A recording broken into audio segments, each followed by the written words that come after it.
ओम शांति। 5 जून 2023।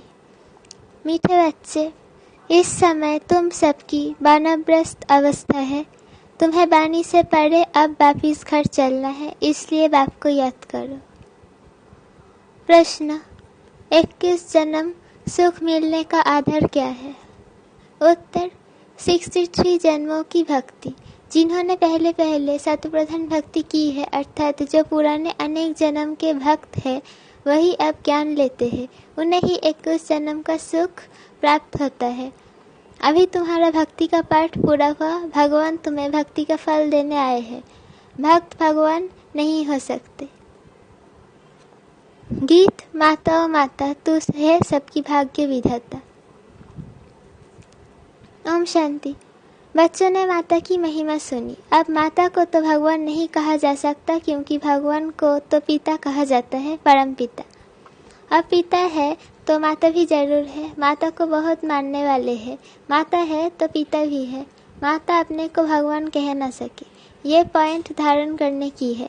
जगदम्बा की कितनी महिमा है। ऐसे नहीं कहेंगे कि भगवान बाप सर्वव्यापी है। नहीं, जब माता पिता कहा जाता है तो बच्चे भी है। अगर सर्वव्यापी है फिर तो सब भगवान है, फिर तो भगवती भी हो नहीं सकती। सर्वव्यापी के ज्ञान में भगवती तो रही नहीं। सभी भगवान है तो आत्मा ही पिता हो गई, माता तो रही नहीं। ये बड़ी अच्छी समझने की बात है।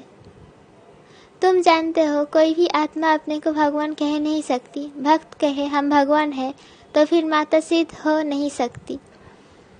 और फिर भक्त तो पुनर्जन्म लेते हैं, भगवान तो पुनर्जन्म ले नहीं सकती।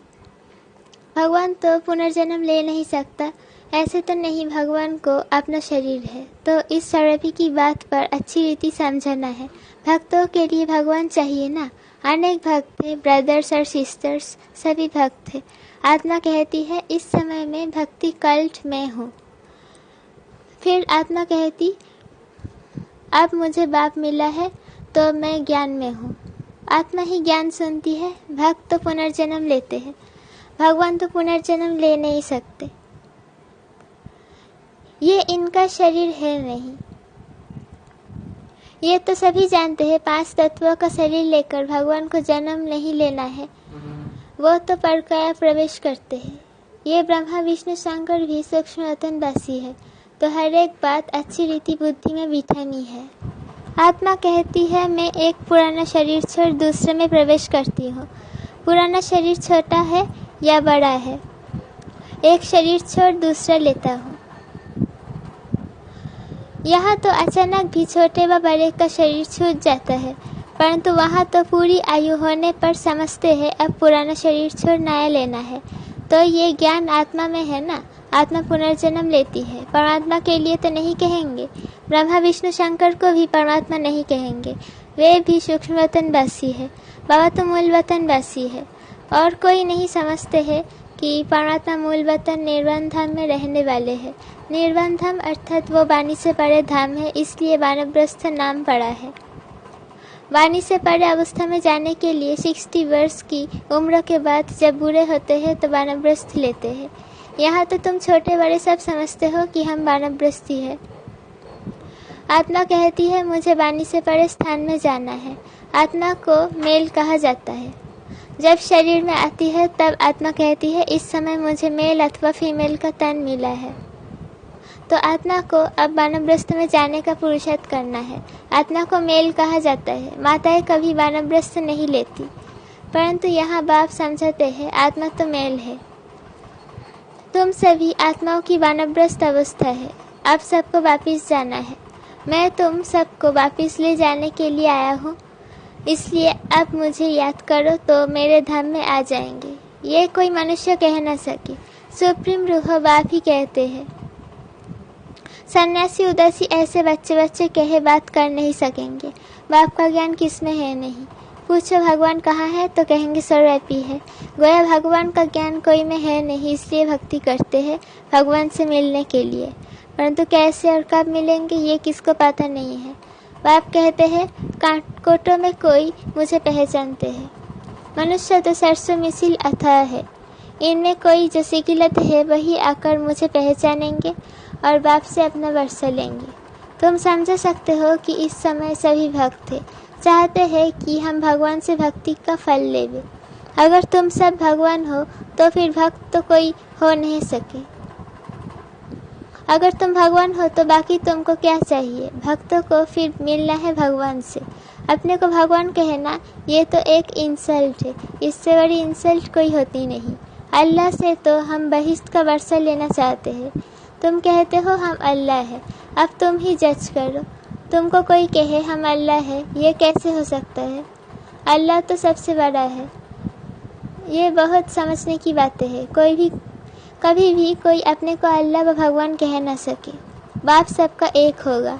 ऐसे बहुत कहते हैं परमात्मा सर्वव्यापी है। अरे तुम भगवान हो, हम तो नहीं मानते। हम तो भक्त थे, आशिक है उस मासूक के। एक परमात्मा को ही पतित पावन कहा जाता है। तुम समझ सकते हो कि तुम्हारे बड़े तो कहते रहे रचयिता और रचना बेअंत है। तुम फिर अपने को रचयिता कैसे कहते? बीज बेअंत तो हो नहीं सकता। झाड़ को बेअंत कहते हैं। इतने पत्ते आदि गिर नहीं सकते। एक बीज से कितनी तालिए पत्ते आदि निकलते हैं। तुम हो चैतन्य, बोलते चलते हो। सबसे बड़ी महिमा मनुष्य की होती है। बाप कहते हैं मैं आकर बच्चों को सारे ड्रामा का राज समझाता हूँ। ये बना बना ड्रामा है ना, ड्रामा के ऊपर चलते रहना है। तुम बाप के बच्चे सुदर्शन चक्रधारी बनते हो परमपिता परमात्मा द्वारा, क्योंकि वो भी सुदर्शन चक्रधारी है। तुम आत्माओं को बैठ आप समान बनाते हैं। तुम सृष्टि के आदि मध्य अंत को जानते हो। तुम नई दुनिया के लिए, नए धर्म की स्थापना के लिए नई बातें सुनते हो। परमपिता परमात्मा से जो सृष्टि को भी पावन बनाते हैं, तुमको भी नया बनाते हैं। नई सृष्टि में फिर नया जमाना स्वर्ग का होगा। अभी तो नर्क का जमाना है, तुम नर्क के जमाने में हो। अभी परमपिता परमात्मा ही आकर तुमको सुदर्शन चक्रधारी बनाते हैं। ये हर एक बातें नहीं है, धारण करने लायक है, परंतु धारणा सभी को नहीं होती। धारणा होने से खुशी का नशा रहता है। गृहस्थ व्यवहार में रहते इसी नशे में रहना है। स्त्री अथवा पुरुष हर एक को सुदर्शन चक्रधारी यहाँ ही बनना है। बाकी भुजाएं तो हर एक को दो ही है। मनुष्य जो 84 जन्म लेते हैं उनको 4 भुजाएं तो हो नहीं सकती। तुम ऐसे कभी नहीं सुनेंगे कि शंकर को 100 या 1000 भुजाएं है। ब्रह्मा को भुजाएं दिखाई है। 4 भुजा वाले ब्रह्मा के पास गया, 1000 भुजा वाले पास गया। ब्रह्मा की संतान वृद्धि को पाते रहते हैं तो कितनी भुजाएं हो जाएगी? प्रजापिता है ना, सृष्टि रची है तो बड़ बाहे है। बाकी मनुष्य कोई 4-6 भुजा वाले होते नहीं हैं। सूक्ष्मतन में तो कुछ है नहीं। ये सब बाप बैठ समझाते हैं। कहते हैं इसने अर्थात दादा ने भी बहुत शास्त्र पढ़े गुरु किया है। वो है भक्ति मार्ग। तुम्हारा भक्ति का पाठ पूरा हुआ, तुम ऑलराउंडर हो। शुरू से लेकर तुमने सबसे जास्ती भक्ति की है। भक्त तो इस समय बहुत है, तुम हो थोड़े बच्चे। बाबा कहते हैं मैं तुमको साक्षात्कार कराता हूँ। कोई भक्त याद करते हैं उनको भी साक्षात्कार कराता हूँ। तुमने ही शतप्रधान भक्ति की है तो जरूर तुमने ही जास्ती जन्म लिए हैं। 63 जन्म तुमने भक्ति की है, उसकी एवज 21 जन्म तुमको सुख मिलता है। कितनी समझने की बातें हैं। इसलिए नए जो आते हैं उनसे फॉर्म भराया जाता है। फॉर्म बड़ा अच्छा है। तुम्हारा गुरु कौन? गुरु किया तो जरूर भक्त ठहरा ना। तुम ही भगवान हो तो गुरु क्यों किया? भगवान को गुरु कैसे बनाएगा? भक्त भगवान से मिलने के लिए गुरु करेंगे। तुम भगवान खुद ही हो, बाकी गुरु से क्या बनेंगे? बड़ा जुक्ति से, रमजबाजी से समझाना है। रोज नई नई बातें समझाते हैं। मल्ल युद्ध में बड़ा जुक्ति से लड़ते हैं। कहाँ से फलाने को अंगूरी लगाओ, तीर मारो। मनुष्य ने आदिदेव ब्रह्मा को महावीर कहे मूंझा दिया है। कोई महावीर को हनुमान कहते क्योंकि हनुमान ने महावीरता दिखाई है। कहाँ वो महावीर? फिर उनका नाम पवनपुत्र रखा है। आदिदेव तो ब्रह्मा है और मनुष्य है। जगदम्बा भी मनुष्य है। इतनी भुजाएं आदि कहाँ है? माता को इतनी भुजाएं हो तो हमको भी होनी चाहिए। वंडरफुल बातें हैं। ऐसे नहीं सभी धारण कर ज्ञान के उस नशे में रहते हैं। नंबर वार है। उन सत्संगों में कोई ऐसी बात नहीं रहती। ये तो स्कूल है, नंबरवार बच्चे हैं। कोई को माया का तूफान आया और ये गिरा, इसलिए ब्राह्मणों की माला नहीं बन सकती है। फाइनल जब बनेंगे तो उसको रुद्रमाला कहेंगे। तुम रुद्र शिव की संतान हो। रुद्र यज्ञ रचते हैं तो रुद्र का चित्र बड़ा बनाते हैं, बाकी छोटे छोटे शालिग्राम बनाकर पूजा करते हैं। बाप बैठ गुह्य बातें सुनाते हैं। जो सर्विसेबल बच्चे होंगे उनको अच्छी रीति धारणा होगी और समझा सकेंगे। ये तो बड़ा सहज है। हम आत्मा है, कहते हैं ब्रदरहुड है। आत्मा सब भाई भाई है, भाई भाई कहे फिर आपस में लड़ते हैं। जब कहते हो ब्रदरहुड है, फिर फादरहुड कैसे कहते हो? सब ईश्वर कैसे हो सकते हैं? सब ईश्वर कैसे कहते हो? सब भगवान भाई भाई कैसे हो सकते हैं? वो तो सब आत्माओं का बेहद का बाप है। कितनी सहज बातें हैं। तुम जानते हो ब्रह्मा द्वारा नई दुनिया की स्थापना होती है, फिर आहिस्ते आहिस्ते बढ़ती है। 1 से 2, 2 से 4 होते हैं। ऐसे वृद्धि को पाते रहते हैं। बरोबर प्रजापिता ब्रह्मा है तो जरूर नई सृष्टि रचता होगा ना। जगत पिता वो है रचने वाला, तुमको रचा है। प्रजापिता ब्रह्मा द्वारा नई प्रजा की रचना रचते हैं, अर्थात पुरानी को नया बनाते हैं। मनुष्य फिर समझते हैं सागर में पीपल के पत्ते पर आया। अच्छा, उसको फिर किसने रचा? ये बाप बैठ समझते हैं कि नई प्रजा कैसे रचते हैं। वहाँ स्वर्ग में, गर्भ में, जैसे कि क्षीर सागर में आराम से बैठे हैं।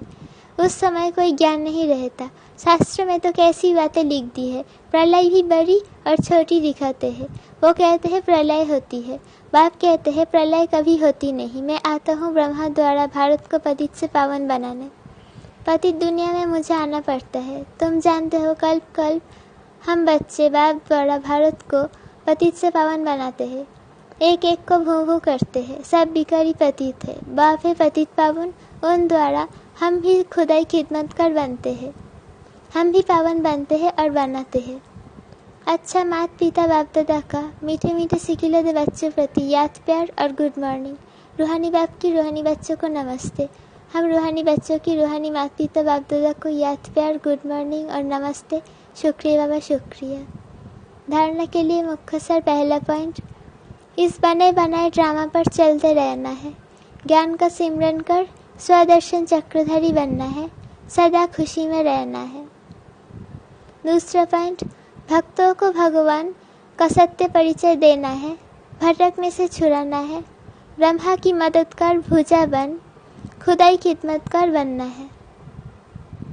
वरदान, अपने शुभ भावना के संकल्प से हर आत्मा में उत्साह भरने वाले सच्चे सेवाधारी भव। आप बच्चों की शुभ भावना है कि हर आत्मा बाप से प्राप्ति की अंजलि ले लेवे। इसी शुभ भावना का फल उन आत्माओं को अनुभव करने का बल मिलता है। शुभ भावना के संकल्प में बहुत बड़ी शक्ति है जो चारों ओर के वातावरण को बदल देती है। जो सच्चे सेवाधारी है वो है जो स्वयं भी उत्साह में रहते हैं और सेवा भी उत्साह से करते हैं और अन्य आत्माओं में भी बाप के परिचय द्वारा उत्साह भरते हैं। उत्साह ऐसी चीज़ है जो उसके आगे परिस्थिति कुछ भी नहीं है। वो वार करने के बजाय बलिहार हो जाती है। स्लोगन, बाप दादा से अटूट प्यार हो तो ईश्वरीय मर्यादाओं पर चलना सहज अनुभव करेंगे। बाप दादा से अटूट प्यार हो तो ईश्वरीय मर्यादाओं पर चलना सहज अनुभव करेंगे। ओम शांति।